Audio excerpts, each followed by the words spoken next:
کوئی بھی آپ سے سوال کر سکتا ہے کہ آپ جو ماتم کر رہے ہیں، آپ جو زلزلہ رنگ ڈال کے چوم رہے ہیں، آپ جو راتوں کو بڑے بڑے چوراہوں اور گلیوں کو اپنے سینے کو پیٹ رہے ہیں، آپ جو ہر گھر میں امام باڑے بنا رہے ہیں، اس کا کیا ثبوت ہے قرآن میں؟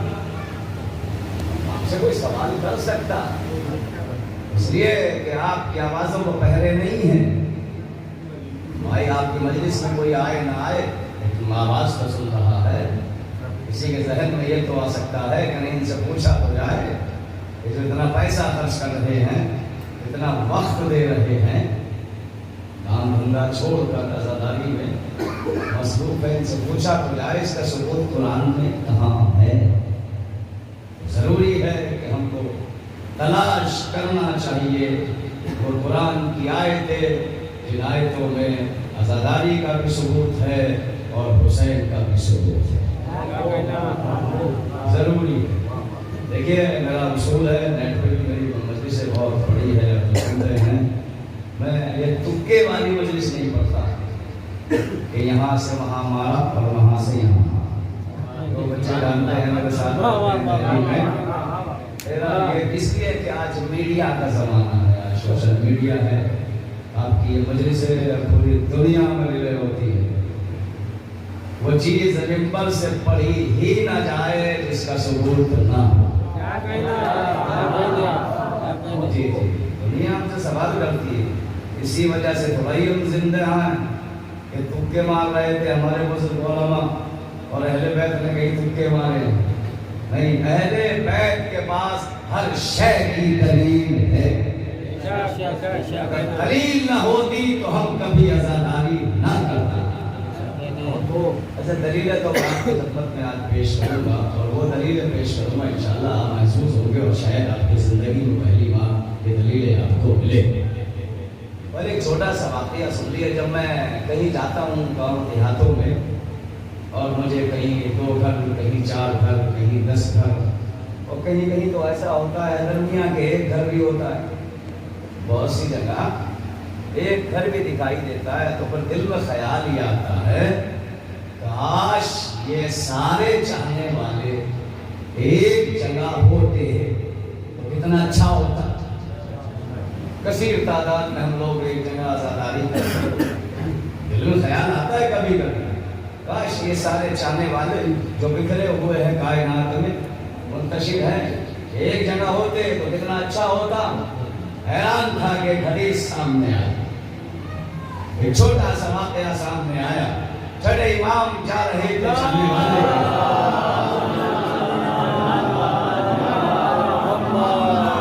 چاہنے والا ساتھ میں تھا، چھٹے امام سفر پر نکلے، سفر کرتے کرتے امام کو ایک بستی کے پاس رات ہو گئی۔ امام نے چاہنے والے کو بھیجا، جاؤ ذرا اس بستی والوں سے معلوم کر کے آؤ، ہم کو رات میں یہاں قیام کرنا ہے۔ چاہنے والا گیا، بستی والوں کو بلایا، کہا میرے ساتھ رسول کا بیٹا ہے، اگر آپ اجازت دو تو میرے مولا یہاں پہ قیام کر لے رات میں۔ تو بستی تھی دشمن اہل بیت کی، انہوں نے کہا نہیں ہمارا کوئی رابطہ نہیں ہے اور ہم اجازت نہیں دیں گے۔ امام جیسے ہی بستی سے آگے بڑھے، امام نے دعا کے لیے ہاتھ اٹھائے، پروردگار اس بستی کے رہنے والوں کو نہیں بسائے رکھنا۔ آگے چلے چند قدم، پھر سامنے ایک بستی دکھائی دی، امام نے پھر چاہنے والے کو بھیجا، جاؤ ذرا معلوم کر کے آؤ، رات کو ہم کو یہاں قیام کرنا ہے۔ چاہنے والا گیا، بستی والوں کو بلایا، بستی والے اہل بیت کے چاہنے والے تھے، بڑے خوش ہو گئے، اور ساری بستی نکل کر مولا کے استقبال کے لیے باہر آ گئی۔ اس سے بڑی خوشنصیبی کیا ہوگی کہ مولا ہمارے یہاں رات کو قیام کرے۔ یہ نہیں سنانا جو آپ سوچ رہے ہیں، یاد رکھیے گا وہ پس منظر کہ یہ بکھرے ہوئے کیوں ہے ساری کائنات میں شیعہ۔ صبح ہوئی، امام بستی سے چلے، پھر دعا کے لیے ہاتھ اٹھائے، پروردگار اس بستی کے رہنے والوں کو کائنات میں منتشر کر دے۔ چاہنے والے نے ہاتھوں کو جوڑا، مولا آپ کی دعا کا فلسفہ سمجھ میں نہیں آیا، جو دشمنوں کی بستی تھی اس کے لیے یہ دعا کی ان کو یہی بسائے رکھنا، جو چاہنے والوں کی بستی ہے ان کے لیے دعا کی ان کو منتشر کر دے، کائنات میں پھیلا دے۔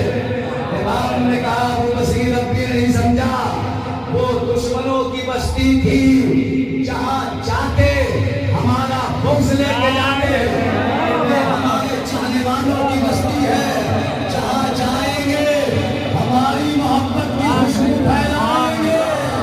اب سمجھ میں آیا کائنات میں جو پھیلے ہیں شیعہ،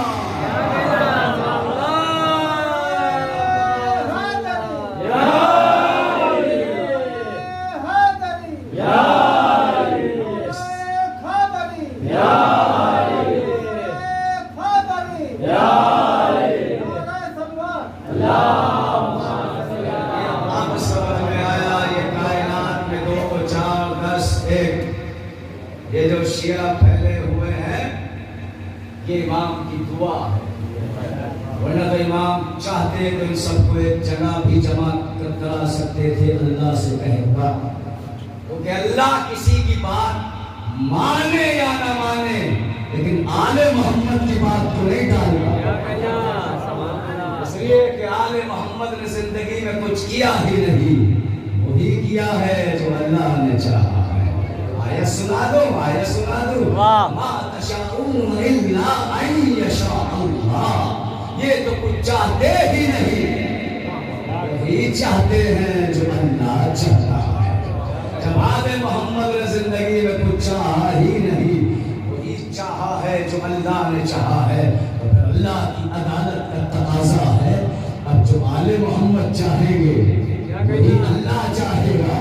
آل محمد جسے چاہے جہنم بھیج دے، آل محمد جسے چاہے جنت میں بلائے، آل محمد جسے چاہے کوثر میں سیراب کرے، آل محمد جسے چاہے قبر میں تنہا چھوڑ دے۔ جواب دے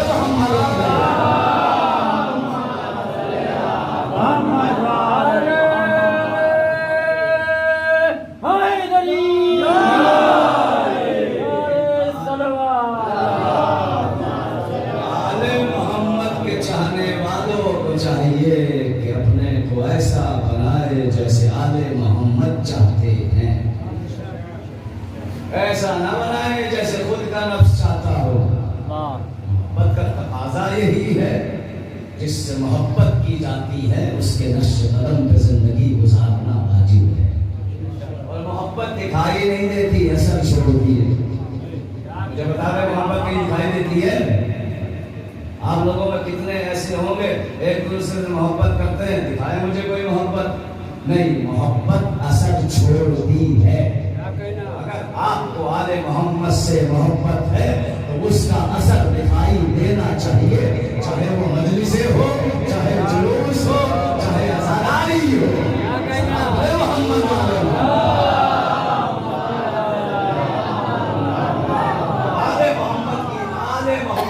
اثر کا، محبت کا اثر میں آپ کو دکھاتا ہوں کیسا ہوتا۔ علامہ مودودی کا نام سنا ہے نا یا نہیں سنا؟ ایسی چیز نہیں بتاتے مولوی زیادہ تر۔ علامہ مودودی اس مفسر قرآن کا نام ہے جو عالم اسلام کا سب سے بڑا مفسر مانا جاتا ہے۔ ان کا دستور زندگی یہ تھا کہ وہ ہر مدرسے اسکولوں میں جا کر بچوں سے یہ کہا کرتے تھے کہ جو پوچھنا ہے مجھ سے پوچھ لو، میں تمہارے ہر سوال کا جواب دوں گا۔ ایک روز ایک مدرسے میں پہنچے، پہنچنے کے بعد کہا بچوں سے جو سوال کرنا ہے کر لو، میں تمہارے سوالوں کا جواب دوں گا۔ جب سارے بچوں نے سوال کر لیا، پیچھے سے ایک چھوٹا سا بچہ اشارہ کر کے کہنے لگا علامہ صاحب میرا بھی ایک سوال ہے۔ علامہ مودودی نے کہا کرو جو کرنا ہے۔ کہا علامہ مودودی یہ بتاؤ کہ اللہ اس وقت کیا کر رہا ہے؟ سمجھ گئے آپ بھی؟ علامہ مودودی بتاؤ کہ اللہ اس وقت کیا کر رہا ہے؟ علامہ مودودی کہتا ہے بھائی دیکھو تفسیر کے بارے میں پوچھو، آیت کے بارے میں پوچھو، روایات کے بارے میں پوچھو، قرآن کے بارے میں پوچھو، کون سی آیت کب نازل ہوئی، کس پر نازل تاریخ کے بارے میں پوچھو، لیکن تم نے تو ایسا سوال کر دیا کہ جس کا جواب کسی کے پاس نہیں ہے۔ چھوٹا سا بچہ اٹھ کے کہنے لگا لاما اگر اجازت دو تو میں بتاؤں۔ جیسے بچے نے یہ کہا میں بتاؤں، لاما مودودی کہتا ہے کیا علی سے رشتہ ہے کیا؟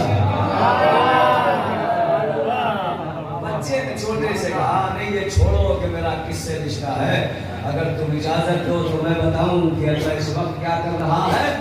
علامہ مودودی جیسا بڑا حیران ہوا اور حیران ہونے کے بعد کہنے لگا یہ تو بڑی اچھی بات ہے کہ تم بتاؤ گے کہ اللہ اس وقت کیا کہا۔ سنو علامہ مودودی، اللہ اس وقت آل محمد پہ درود بھیج رہا ہے۔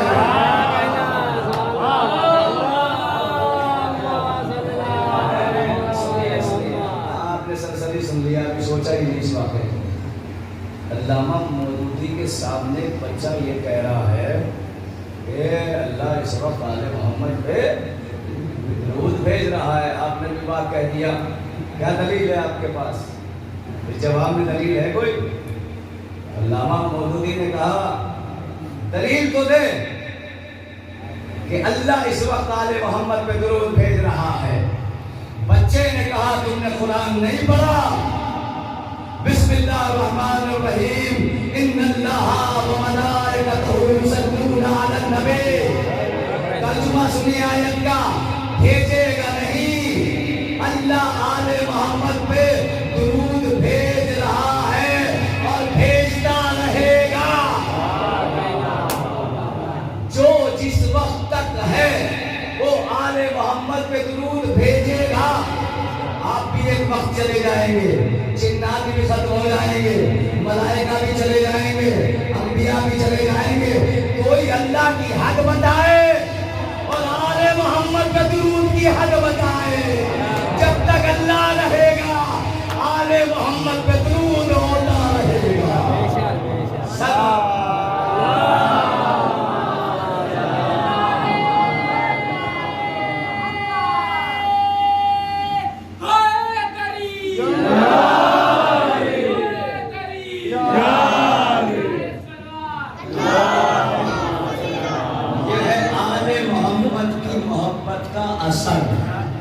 یہ ہے اثر، ایسے ہوتے ہیں اہل بیت کے چاہنے والے، یہ ایسے ہوتے ہیں اہل بیت کے چاہنے والے۔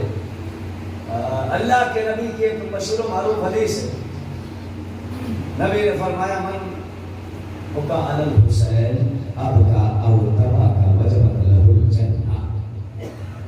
تو حسین پہ روئے، رونے کا چہرہ بنائے، رونے کا سبب پیدا کرے، اس پہ جنت واجب۔ اور یہ حدیث صرف شیعہ کتابوں میں نہیں ہے، اہل سنت کی جتنی بڑی کتابیں ہیں ساری کتابوں میں یہ حدیث ہے کہ نبی نے فرمایا من بکا علی الحسین ابکا او تباکا وجبت لہ الجنہ۔ جو حسین پہ روئے، رونے کی شکل بنائے، رونے کا سبب پیدا کرے، اس پہ جنت واجب ہے۔ کسی سے پوچھے آپ نماز کیوں پڑھتے ہو، روزہ کیوں رکھتے ہو، حج کرنے کیوں جاتے ہو، زکوٰۃ کیوں دیتے ہو، یہ نیک کام کیوں کرتے ہو، کسی کے پاس کوئی جواب نہیں ملے گا، صرف ایک جواب ملے گا، جنت میں جائیں گے، جنت چاہیے۔ ساری نیکیاں جنت کے لیے، سارے اعمال جنت کے لیے، نماز، حج، روزہ، زکوٰۃ۔ یہاں تک کہ اگر میں آپ سے پوچھوں ابھی یہ مجلسیں کیوں کی جا رہی ہیں، یہ راتوں کو کیوں جاگا جا رہا ہے، یہ سینہ زنی کیوں کی جا رہی ہے، کیا جواب ہے آپ کے پاس؟ آپ کے پاس کیا جواب ہے؟ جنت؟ نہیں، غلط، نہیں، ہم مجلسیں جنت کے لیے نہیں کرتے، مجلسیں کرتے ہیں خوشنودی زہرا کے لیے، اس لیے کہ ہم جانتے ہیں جس سے زہرا راضی ہے اس سے اللہ راضی ہے، جس سے اللہ ناراض اس سے زہرا ناراض۔ مجلسیں جنت کے لالچ میں نہیں کرتے، زہرا کو راضی کرنے کے لیے کرتے ہیں۔ کیا بات ہوئی؟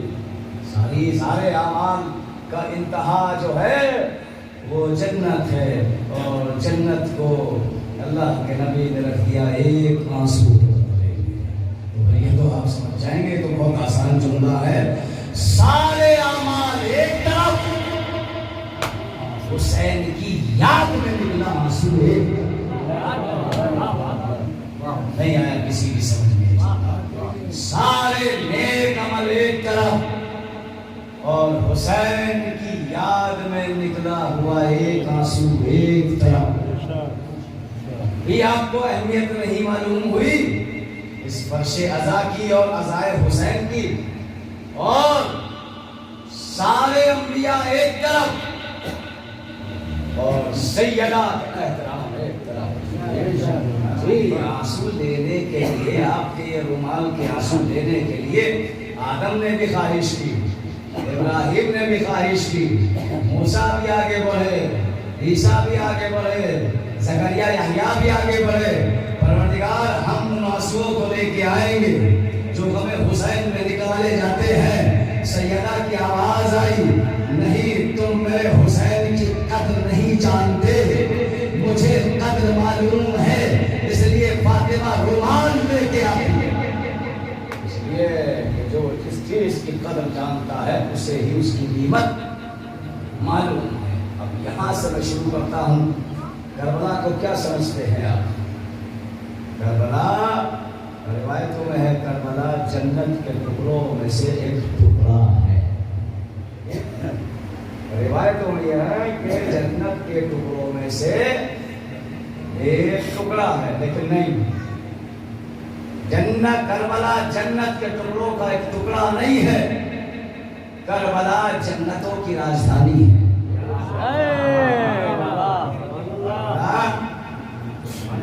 جنتوں کی راجدھانی آپ کہیں گے دلیل کیا ہے مولانا؟ دلیل یہ ہے، ہمارے ملک کی راجدھانی کیا ہے؟ دہلی۔ دہلی کہاں بیٹھتے ہیں پردھان منتری؟ دہلی میں، لکھنؤ میں یا کلکتے میں؟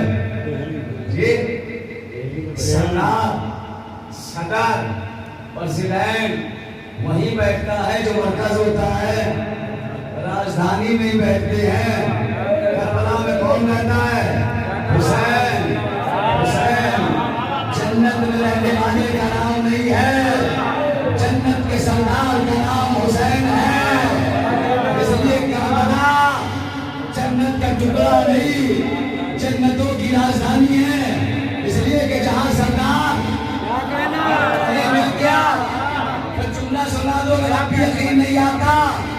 اگر کربلا جنتوں کی راجدھانی نہ ہوتی تو ملائکہ جنت کو چھوڑ کر قبر حسین کا طواف نہ کرتے۔ سلام اللہ۔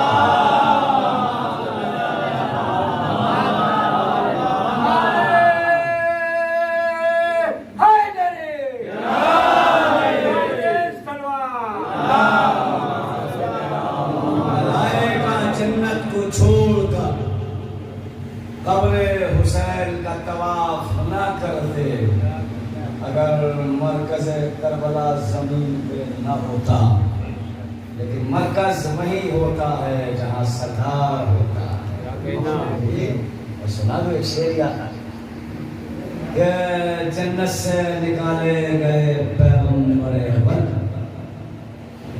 جنت سے نکالے گئے پیغمبر اول، تاریخ کا یہ حال بھلایا نہیں جاتا، تاریخ کا یہ حال بھلایا نہیں جاتا۔ جنت سے تو اچھا ہے رضا خانہ شبیر، دشمن بھی جو آ جائے نکالا نہیں جاتا۔ سلام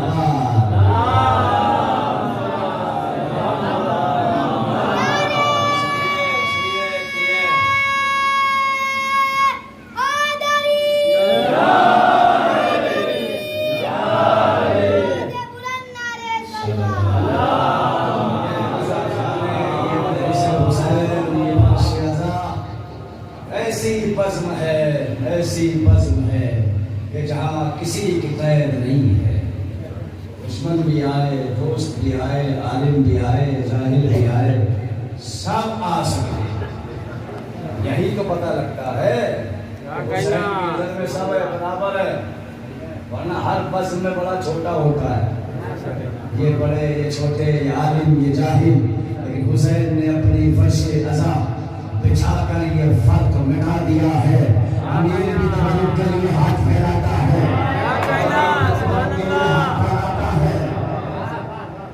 یہاں کوئی قید نہیں، امیر ہوں گے اپنے گھر میں ہوں گے، حسین کے تبرک کے لیے ہاتھ پھیلانا پڑے گا۔ حسین اب تبرک پہ جب ایک جملہ آ گیا تو میں نے کسی صاحب کو صبح دیکھا ہے کہ کچھ تبرک، میں نہیں جانتا ان کا نام، نہ مجھے کسی نے بتایا، میں نے خود دیکھا ہے کہ ایک تبرک لے کے وہ ڈسٹ بین میں ڈالنے جا رہے تھے۔ خدا کے واسطہ ایسا مت کریے، تبرک کا احترام کریے، تبرک کا احترام کریے، اس لیے کہ جو آپ مجلسوں میں تبرک تقسیم کرتے ہیں، جو تبرک بانٹتے ہیں، پہلے حسین کھاتے ہیں پھر آپ کو کھلاتے ہیں، تاکہ تبرک کا جائزہ لے سکے، یہ کڑوا تو نہیں ہے، یہ خراب تو نہیں ہے۔ تو لہذا جس کھانے پہ تبرک کی نسبت دی جاتی ہے اس کا آپ اسراف نہ کریں، یہ خیال کر کے اتنا ہی بنائیں جتنا کھا سکتے ہیں۔ اما تبرک کی کیا عظمت، اس تبرک کی اتنی بڑی عظمت ہے، انسان تو انسان اس کو لینے کے لیے تو ملائکہ بھی لائن لگاتے ہیں، بے شک آسمان پہ لے جا کے کہتے ہیں پروردگار ہمیں بھوک نہیں لگتی، ہم کھاتے نہیں ہیں، لیکن حسین کے تبرک میں اتنی شفا ہے کہ جو جنت میں بیٹھے ہوئے رہتے ہیں ان کو لے کے جاؤ، سلام بھیجے محمد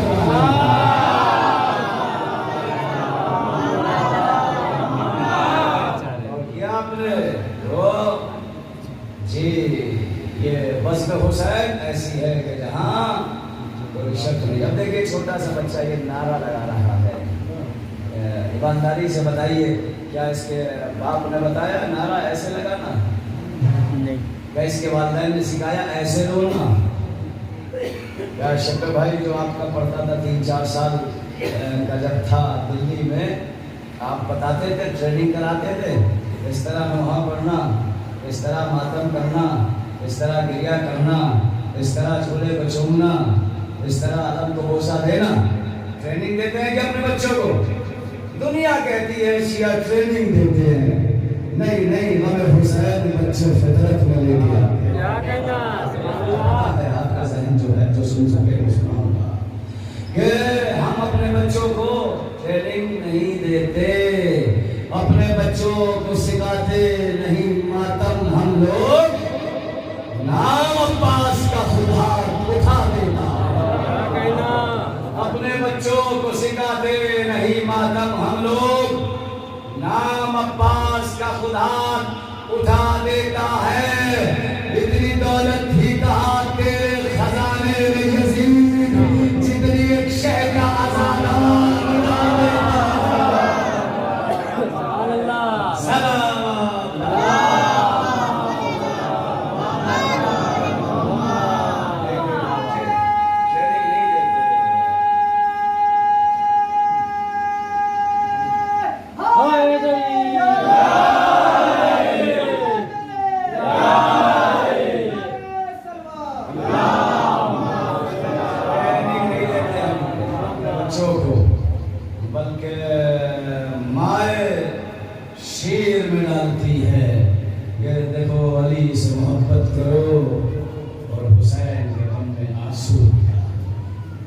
اسی لیے ایک نبی کی حدیث ہے کہ جب علی کی محبت اپنے دل میں ذرا زیادہ احساس کرو تو تم اپنے ماں کا شکریہ ادا کرو، ماں کے قدم چوما کرو جب علی کی محبت پہ کبھی فخر محسوس کرو۔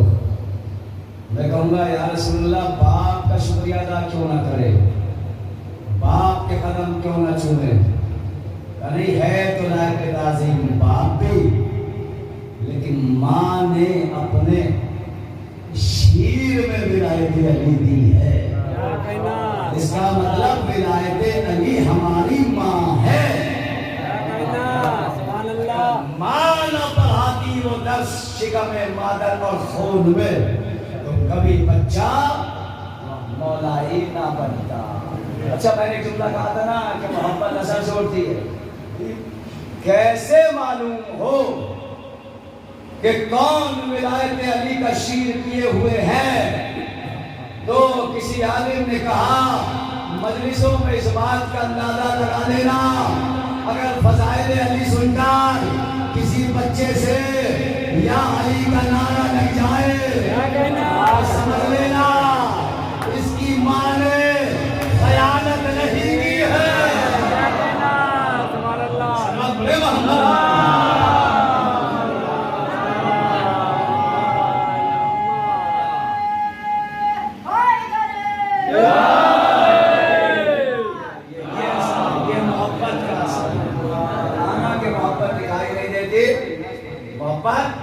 اثر چھوڑتی ہے، یہ ہے محبت کا اثر، ایٹومیٹک زبان پہ علی کا نام۔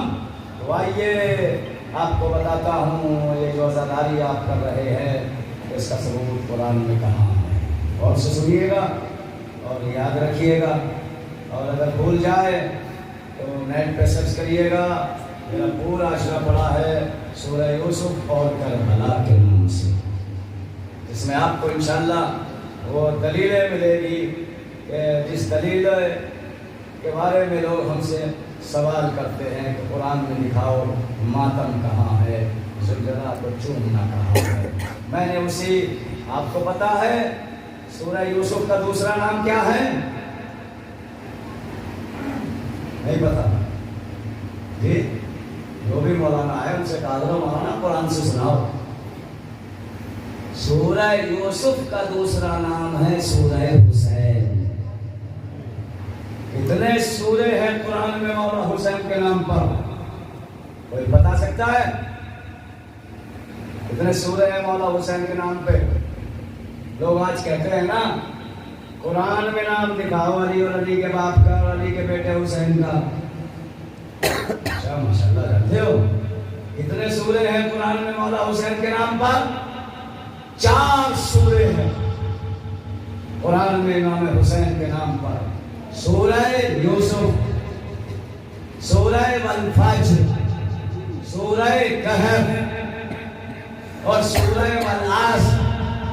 تو جس کے پوتے کے نام پر 4 سورے ہو، کیا اس کی دادا کی شان میں کوئی آیت نہیں ہوگی؟ نہیں سوچا آپ نے، غور ہی نہیں کیا۔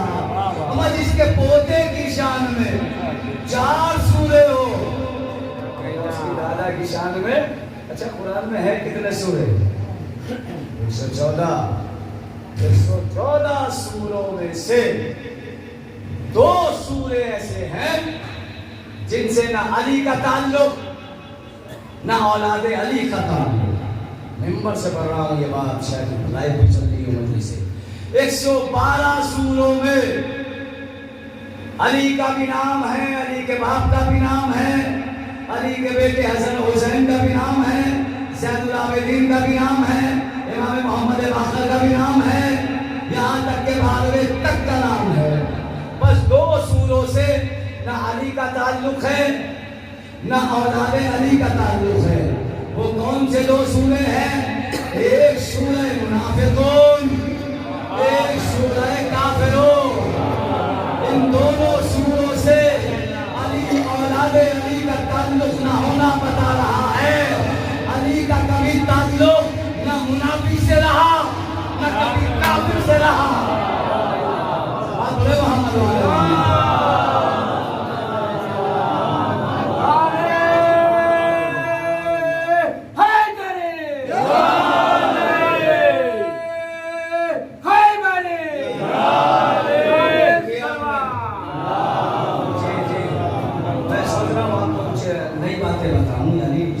شاید آپ نے سنی نہ ہو۔ 114 سوروں میں سے 112 سوروں میں اولاد ابو طالب کا نام ہے. بس دو سورہ، ایک سورہ منافقون اور ایک سورہ کافرون. سن لیا آپ نے آرام سے؟ سورہ منافقون. جب سورہ منافقون سے علی کا کوئی رشتہ نہیں ہے تو اگر کسی علی کے چاہنے میں منافقت آ گئی تو پھر علی اس سے محبت نہیں کرتا. ہاں کوئی بھی عیب ہو لیکن منافقت سے پرہیز کریے، کیونکہ علی نے منافقت کے لیے بہت بڑا مقام کہا ہے کہ منافق جہنم کے سب سے نچلے طبقے میں جائے گا. اب بتاؤں منافقت کیا ہے؟ منہ پہ کچھ کہنا، پیچھے کچھ کہنا، زبان پہ کچھ کہنا، چاہ کے کچھ کہنا، وہاں کی باتیں یہاں، یہاں کا فتنہ وہاں، کچھ بھی کر لینا، منافقت مت کرنا، ورنہ علی سے کوئی رشتہ نہیں رہے گا. وہ محمد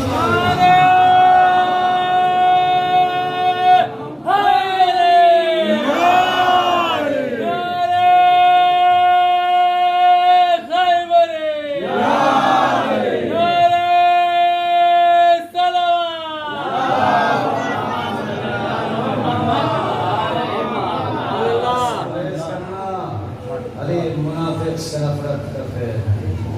اور نبی نے بھی فرمایا کہ اگر تمہیں معلوم کرنا ہو کون مومن ہے کون منافق ہے، یہ عالم اسلام کی حدیث ہے اور اصحاب نے بھی اس کو نقل کیا ہے کہ ہم بس میں نبی میں پہچان لیتے تھے کہ کون مومن ہے اور کون منافق ہے، اس لیے کہ نبی نے ہمارے سامنے بیان کیا ہے کہ جب مومن منافق کا فرق محسوس ہو تو وہاں ذکر علی کر دینا.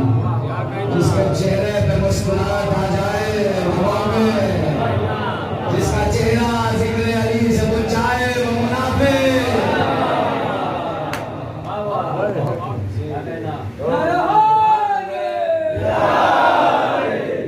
قرآن میں 4 سورہ امام حسین علیہ السلام کے نام سے ہیں. یاد رکھیے گا 4 سورہ: سورہ یوسف، سورہ والفجر، سورہ کہف اور سورہ والعصر. اللہ کی عدالت کا تقاضا یہ ہے کہ اللہ کی شریعت، اللہ کے دین، اللہ کے اسلام، اللہ نے جن نبی کو بھیجا، جس نے اس پہ ذرہ برابر احسان کیا ہے وہ اس کا احسان سے ضرور دیتا ہے بدلہ.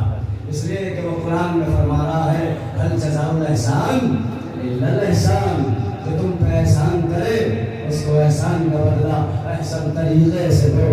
تو جو اللہ دنیا کو کہہ رہا ہے کیا وہ احسان کا بدلہ نہیں دے گا؟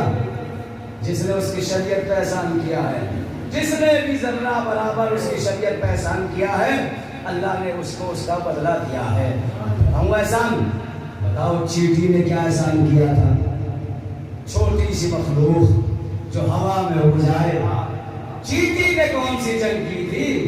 کون سی تلوار چلائی تھی کسی جنگ میں جو اللہ نے قیامت تک قرآن میں سورہ نمل رکھ دیا؟ نمل کہتے ہیں عربی میں چیٹی کو. ابھی آپ نے سوچا نہیں قرآن کو پڑھتے ہوئے اللہ میاں چیٹی نے کون سا بڑا کام کیا تھا جو اللہ میاں نے قرآن میں چیٹی کے نام پر سورہ رکھ دیا؟ بتاؤ کون سا کام کیا تھا؟ کر بھی کیا سکتی ہے چھوٹی سی چیٹی؟ جب ایک روز سلمان کا لشکر زمین کو اترا، چیٹیوں کے سردار نے اپنی قوم کو بلا کے کہا اپنے اپنے دلوں میں چلے جاؤ، اس لیے کہ سلمان کا لشکر تمہیں کچل دے گا. جیسے نبی سلمان نے سنا نیچے اتارا تھا، چیٹیوں کے سردار کو ہاتھ پر بلایا کہ تو ابھی کیا کہہ رہا تھا؟ اپنے دلوں میں چلے جاؤ، سلمان کا لشکر کچل دے گا. ہم کسی کو ہلاک کرتے ہیں کیا؟ اس لیے کہ ہم معصوم ہیں، اور معصوم سے نہ کوئی مرتا ہے نہ کوئی ہلاک ہوتا ہے.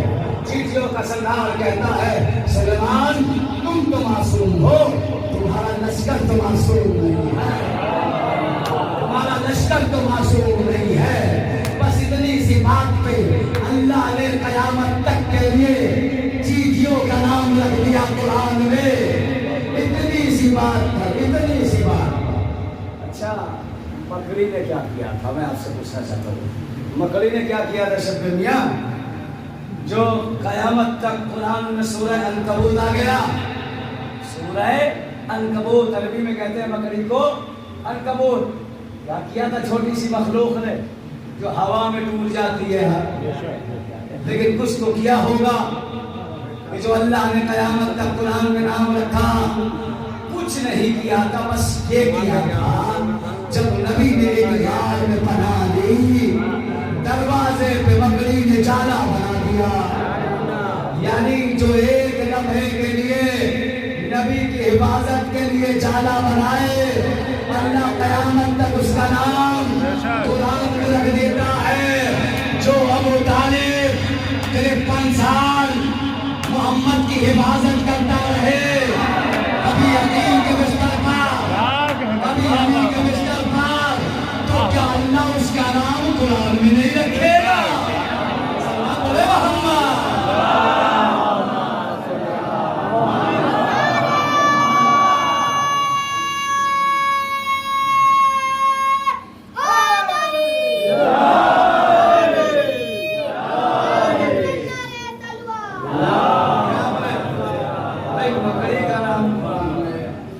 چیٹی کا نام قرآن میں, مکھی کا نام قرآن میں سورہ نحل.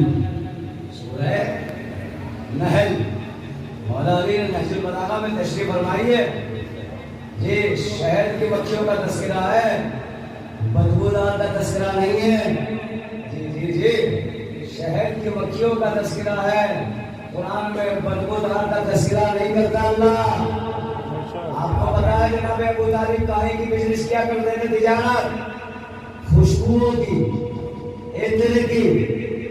ہندوستان سے عطر منگاتے تھے اس وقت, کیونکہ ہندوستان کا عطر اس وقت بھی مشہور تھا اور آج بھی مشہور ہے.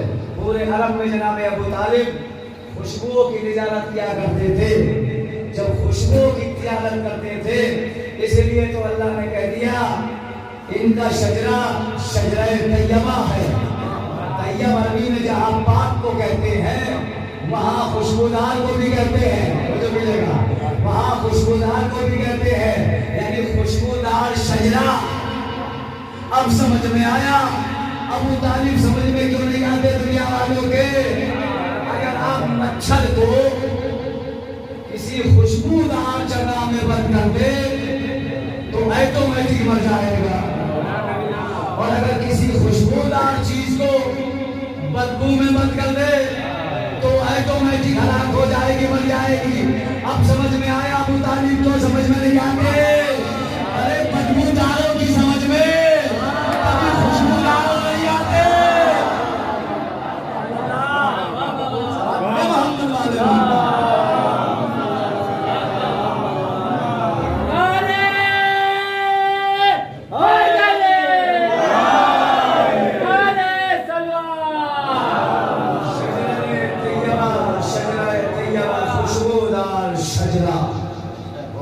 طالب کا شجرہ ہے وہ سورہ یوسف, سورہ حسین ہے. کیا ہے؟ سورہ حسین ہے. اچھا قرآن میں اتنا ہے سورہ 114. اللہ نے کسی سورے کو, کسی سورے کے قصے کو, کسی سورے کے واقعے کو سب سے اچھا قصہ نہیں کہا, لیکن سورہ یوسف کو کیا کہا؟ نحنو نقص احسن القصص, ہم تمہیں سنا رہے ہیں قرآن کے قصوں میں سب سے بہتر قصہ سورہ یوسف. اتنے سارے قصے ہیں قرآن میں, آدم کا قصہ, نوح کا قصہ, ابراہیم کا قصہ, موسیٰ کا قصہ, عیسیٰ کا قصہ, یحییٰ کا قصہ, زکریا کا قصہ, یونس کا قصہ, سلیمان کا قصہ, داؤد کا قصہ. یہ سارے قصے ہیں, ایک سے ایک بڑھ کے قصہ ہے, لیکن اللہ نے کسی قصے کو سب سے اچھا قصہ نہیں کہا. کس قصے کو کہا سب سے اچھا؟ نحن نقص احسن القصص. سورہ یوسف کے قصے کو اللہ نے سب سے اچھا قصہ کہا. اب یہ تو تلاش کرنا پڑے گا نا یہ قصہ اچھا کیوں ہے اللہ کی نظر میں. جہاں اتنے سارے قصے ہیں اتنی ساری کہانیاں ہیں، اللہ نے کسی کہانی قصے کو اچھا نہیں بتایا، بہتر نہیں بتایا، افضل نہیں بتایا، لیکن سورہ یوسف کے قصے کو سب سے بہتر قصہ، تو وجہ تو تلاش کی جائے نا کہ آخر یہ قصہ سب سے بہتر قصہ کیوں ہے؟ پڑھیے پورا قرآن جا کے مجلس کے بعد اور پوچھئے قرآن پڑھنے والوں سے، 3 چیزیں اس سورے میں، سورہ یوسف میں ایسی ہیں جو آپ کو قرآن کے کسی سورے میں ایک ساتھ نہیں ملے گی۔ وہ کیا ہے؟ حسن، محبت، آنسو، یہ 3 چیزیں قرآن کے کسی سورے میں ایک جگہ نہیں ملے گی۔ تو یہاں سے قرآن کا مزاج معلوم ہوا کہ جس سورے میں، جس مقام پر یہ 3 چیزیں ایک ساتھ آ جاتی ہیں، اللہ کی نظر میں وہ قصہ سب سے اچھا قصہ کہلاتا ہے۔ حسن، محبت، آنسو، لے جاؤ کہیں اور آپ کے ذہن، حسن، محبت، آنسو، کربلا میں حسن بھی، کربلا میں محبت بھی، کربلا میں آنسو بھی۔ تو اگر سورہ یوسف سب سے اچھا قصہ ہے تو کربلا بھی سب سے اچھا قصہ ہے۔ سلام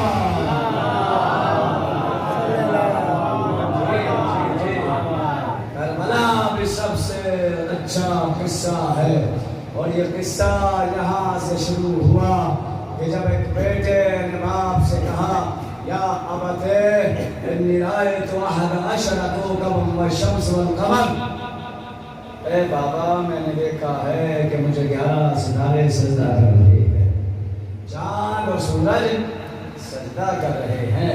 جیسے جناب یعقوب نے سنا تو کہا، یا بنی لا تقصص رؤیاک علی اخوتک، اے میرے بیٹے اس دیکھنے کو کسی اور سے نقل مت کرنا، کسی اور سے نہ بتانا۔ کیوں نہ بتانا؟ اس کی بھی وجہ قرآن نے بتائی ہے، اس لیے بتانا یکیدون لک کیدا، اس لیے کہ اگر تو یہ بتائے گا کہ مجھے 11 ستارے سجدہ کر رہے ہیں تو تیرے بھائیوں میں حسد ہو جائے گا، تیرے بھائیوں میں تجھ سے حسد ہو جائے گا۔ سورہ یوسف نے ایک بات بتائی کہ نبیوں کے بیٹوں میں بھی ایک دوسرے سے حسد پایا جاتا ہے۔ یہ ہے یعقوب نبی کے بیٹے، اگر ایک بھائی کا شرم دیکھ لے تو دوسرے بھائی کو حسد ہو جاتا ہے۔ یہ ہے علی کے بیٹے، نہ عباس کو حسین سے حسد، نہ محمد حنفیہ کو حسد، نہ علی اکبر کو قاسم سے حسد۔ تو دنیا والوں، یعقوب نبی کے بیٹوں سے افضل تو علی کے بیٹے ہیں۔ صلوات دے محمد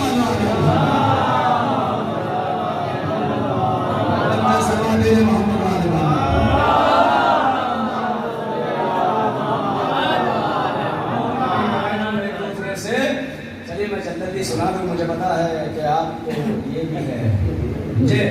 تو قصہ شروع ہوا جب بھائیوں کو پتہ لگا کہ یوسف نے دیکھا ہے کہ یوسف کو ستارے چاند سجدہ کر رہے ہیں تو حسد ہو گیا۔ جناب یعقوب کے پاس آئے، بابا اس کو کھیلنے کے لیے ہمارے ساتھ بھیج دیجیے۔ جناب یعقوب نے کہا، نہیں میرا پیارا بیٹا ہے، مجھے یقین نہیں ہے تمہارے اوپر۔ کہا نہیں بابا بھیج دیجیے۔ جناب یعقوب نے بھیج دیا۔ اب جو لے گئے تھے یوسف کو کھیلنے کے لیے تھوڑے لے گئے تھے، قتل کرنے کے ارادے سے لے گئے تھے۔ بے شک، اور قتل کر رہے تھے تو 11 بچے نا، 11 ایسے نہیں سمجھ میں آئے گا۔ آپ پڑھیے گا ضرور جا کے سورہ یوسف، نہ پڑھ سکو تو سیریل دیکھ لیجیے گا، نیٹ پہ پڑھا جو میں پڑھ رہا ہوں آپ کو تصدیق ہو جائے گی۔ 11 تھے، 11 بھائی، کہا اسے قتل کر دو۔ انہی میں سے ایک نے کہا، قال منہم قائل لا تقتلوا یوسف، 11 میں سے ایک نے کہا یوسف کو قتل مت کرو بلکہ گہرے کنویں میں ڈالو۔ جس نے یہ کہا کہ یوسف کو قتل مت کرو، اس کا نام کیا بتایا تاریخ نے؟ یہودا۔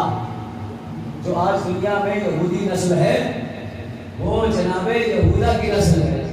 جب اللہ نے جناب یوسف سے نبوت کو لیا تو یہودا کی نسل میں رکھ دیا۔ یہ انعام کیوں دیا اللہ نے یہودا کو؟ تھا انہی میں 11 بھائیوں میں شامل تھا، لیکن یہودا نے ایک نبی کو بچانے کی ترکیب بتائی. اللہ نے اس کو یہ انعام دیا کہ نبوت کو لے کر جناب یوسف سے یہودا کی نسل میں رکھ دیا. قیامت تک جناب یہودا کی نسل میں رہے گی اور نبوت رہے گی. جو ایک لمحے کے لیے نبی کو بچانے کی ترکیب بتائے, اللہ قیامت تک اس کی نسل میں نبوت کو رکھتا ہے. جو ابو طالب محمد کو بچا لے, اب اگر نسل ابو طالب میں قیامت تک 12 امام ہو جائے,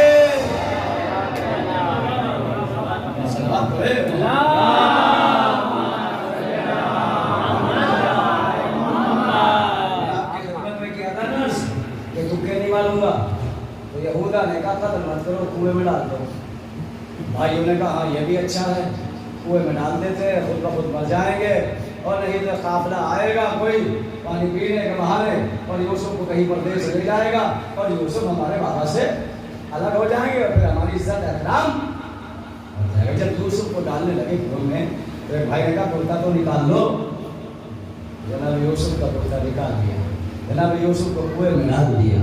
اٹھتے کو لے کے پہنچے میدان میں, صحرا میں, جنگل میں, اور ایک دمبے یا بھیڑ کو پکڑا, اس کو ذبح کیا اور اس دمبے کا خون کرتے پہ لگایا اور لگا کے روتے ہوئے جناب یعقوب کی خدمت میں پہنچے. ہائے بابا, یوسف مارا گیا, یوسف کو بھیڑیا لے گیا, یوسف کو بھیڑیا کھا گیا. جناب یعقوب روتے بھی جاتے ہیں اور کہتے جاتے ہیں کتنا کریم بھیڑیا تھا کہ میرے یوسف کو بھی کھا گیا, کرتے میں خروش تک بھی لائی. کتنا کریم بھیڑیا تھا. بڑے ڈھونگ کر رہے ہیں, ناٹک کر رہے ہیں. انہوں نے کہا کہ یوسف کو بھیڑیا کھا گیا. جناب یعقوب نے کہا نہیں, غلط کہہ رہے ہو, میرے یوسف کو بھیڑیا نہیں کھا سکتا. اور جو بھی دلیل دے رہا ہوں آپ کے ماتم کرنے کی, آپ کے سرجنا کے رنگ کو چومنے کی دلیل دے رہا ہوں قرآن سے. جناب یعقوب نے کہا نہیں تم جھوٹ بول رہے ہو. کہا نہیں بابا ہم کھیل رہے تھے, بھیڑیا آیا آپ کے یوسف کو کھا گیا. جناب یعقوب نے کہا اچھا, ملک الموت کو بلایا. کہا بتا تیری فہرست میں میرے یوسف کا نام ہے؟ ملک الموت نے کہا ابھی تو نہیں ہے, ابھی تو نہیں ہے. پھر بھی بیٹوں نے کہا نہیں ہاں بابا آپ کے یوسف کو بھیڑیا کھا گیا. پھر سارے بیٹوں کو لے کے جنگل میں آئے, بھیڑیوں کے جھنڈ کو آواز دی. سارے بھیڑیے سر جھکا کے نبی کے قدموں میں آئے. جی نبی اللہ کیا پوچھنا چاہتے ہو؟ کیا بتاؤ تم نے میرے یوسف کو کھایا ہے؟ سارے بھیڑیے ایک آواز میں کہتے سنیے جملہ, یا یعقوب اللہ نے ہمارے اوپر نبی اولاد نبی کے خون کو حرام قرار دیا ہے. دنیا مانو یہ جانور ہے جو نبی کو بھی پہچانتا ہے, اولاد نبی کو بھی پہچانتے ہیں. کربلا میں کیسے لوگ تھے, حسین نبی کا بیٹا خنجر چلا دیا. انہوں نے کہا ہم نے آپ کے یوسف کو نہیں کھایا ہے. تو اب تو دو طریقے سے دلیل ہو گئی کہ جناب یوسف زندہ ہے. کون سی دلیل؟ پہلے ملک الموت سے پوچھا یوسف زندہ ہے, پھر بھیڑیوں سے پوچھ لیا یوسف زندہ ہے. اب تو ثبوت مل گیا کہ یوسف مرے نہیں. اور پھر بھی 80 سال تک جو یوسف کے کرتے پہ دمبے کا خون لگایا تھا اسے چومتے بھی رہے, ماتم بھی کرتے رہے. لوگ کہتے شیعہ زلزلہ پہ رنگ کھول کے ڈال دیتے ہیں اور اسی کو چوم دیتے ہیں. یہ سوال ہم سے مت کرو, یعقوب سے کرو. معلوم تھا یوسف زندہ ہے, دمبے کا خون ہے, 80 برس تک چومتے رہے. تو سنو دنیا مانو, جھوٹا ہی صحیح اگر معصوم کی نسبت ہو جاتی ہے تو بدعت نہیں ہوتا, سنت یعقوب ہے. محمد علیہ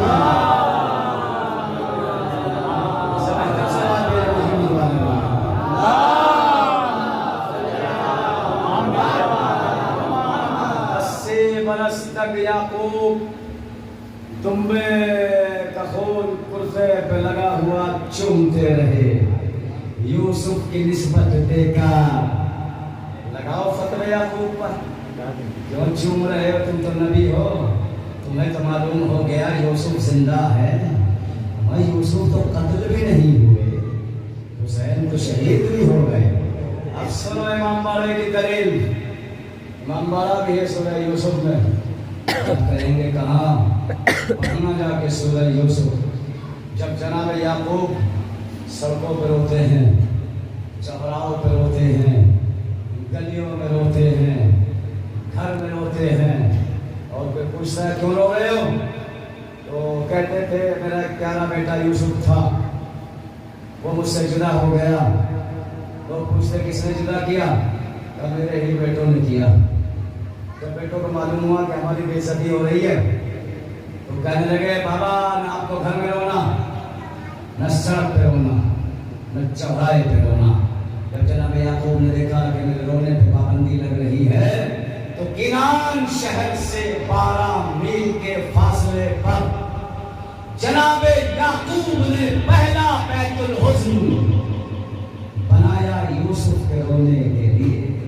چاہے بیت الحزن کہہ دو، چاہے رونے والی جگہ کہہ دو، چاہے امام باڑا کہہ دو، چاہے عزا خانہ کہہ دو، دنیا کہتی ہے عزا خانہ دکھاؤ، اما عزا خانہ وہی تو ہوتا ہے کہ جہاں مظلوم تو بیٹھ کے رویا جاتا ہے۔ جناب یعقوب نے سب سے پہلا کائنات کا عزا خانہ یوسف کو رونے کے لیے کنان شہر میں بنایا، اور 80 سال تک روتے رہے۔ کتنا روئے ہیں سنیں گے آپ؟ کتنا روئے ہیں؟ اس سے بھی کہیں زیادہ روئے جتنی 70 مائیں اپنے جوان بیٹوں پہ روتے ہیں، اس سے بھی کہیں زیادہ جناب یعقوب یوسف کو روئے۔ یوسف تو زندہ ہے پھر بھی روئے، زندہ ہے پھر بھی ماتم کیا۔